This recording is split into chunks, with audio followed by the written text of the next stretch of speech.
I've spent several months now with the MOZA AB9 force feedback base and its MH16 grip, either mounted on my desk or attached to my sim rig. And what can I say? The combo is really solid, though not without its flaws. I'll address that later in the video. Let me first walk you through the hardware and software. I'll also explain to you how the force feedback modes differ. Well, let's go!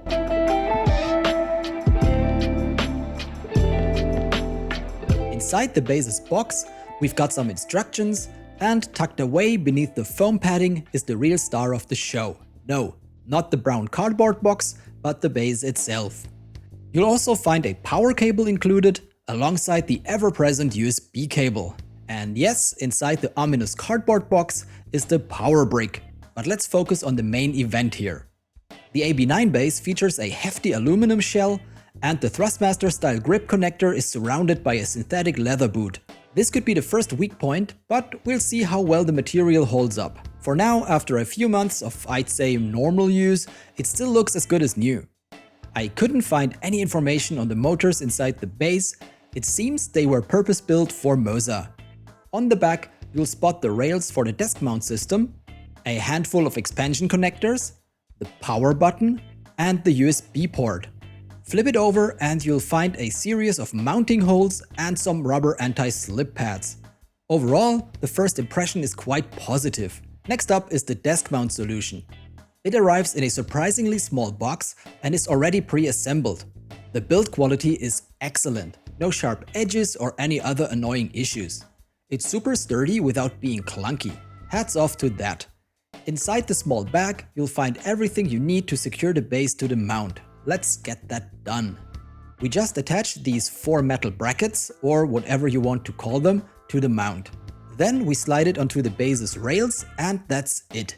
Now we can move the whole base up and down and tighten the screws at the height that feels most comfortable. Well, that was easy.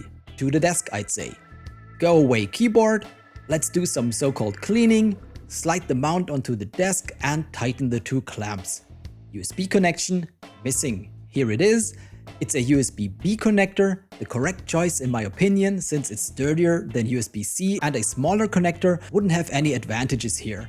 Let's give the base some power. There we go. A grip would be nice too. Enter the MOZA MH16, which I'll review in depth in another video. MOZA also has an Airbus style grip available for civil aviation. Connect the cable, center the grip, tighten the connector, and we're good to go. Wait, we're not.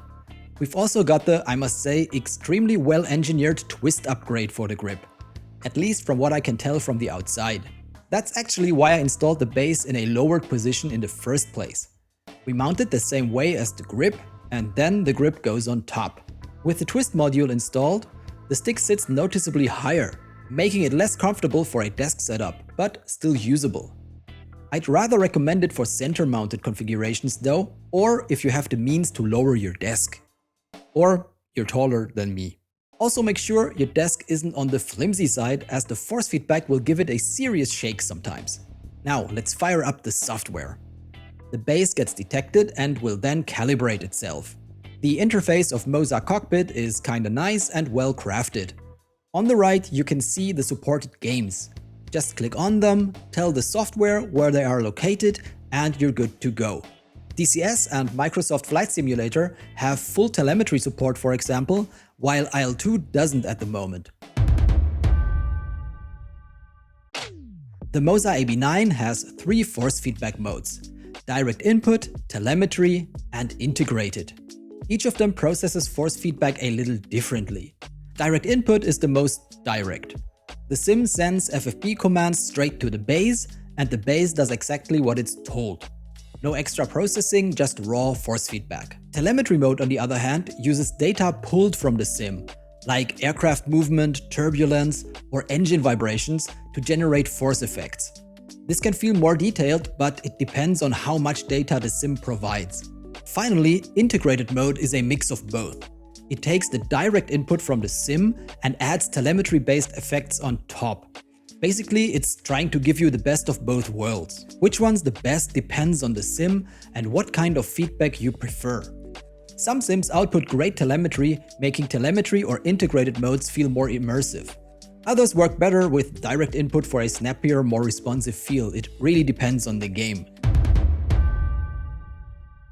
While I did some testing at my desk, I mostly had the AB9 base mounted on my sim rig, a Next Level Racing Flight Simulator Pro.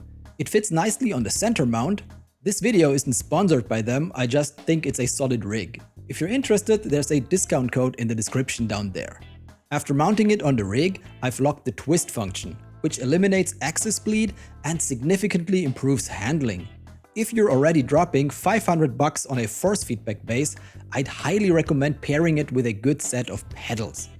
Twist isn't a real substitute, it often gets in the way, especially when countering turbulence or other external forces acting on the aircraft.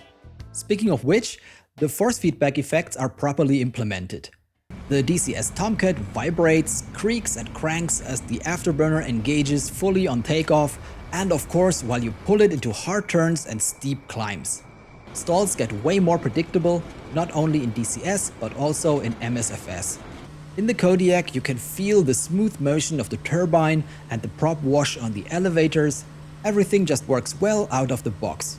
Telemetry FFB isn't supported by IL-2 Sturmovik, but we can use direct input instead. IL-2's force feedback is kinda basic. There's no engine rumble, for example, but you can feel the forces on the control surfaces and gun recoil is modeled. We'll have to wait for full telemetry support here to get the full experience. MOZA is working on it as far as I'm informed.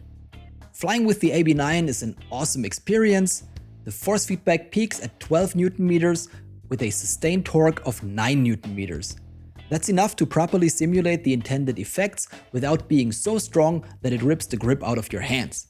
There are more powerful solutions out there, but they also cost more and usually require active cooling. The AB9 has been running reliably so far with no overheating issues. However, long-term durability is something to keep an eye on. Only one of the two motors appears to be in direct contact with the metal casing for better heat dissipation, which could affect the lifespan of the other. But that's just speculation for now. So, for a relatively low price, we're looking at solid hardware.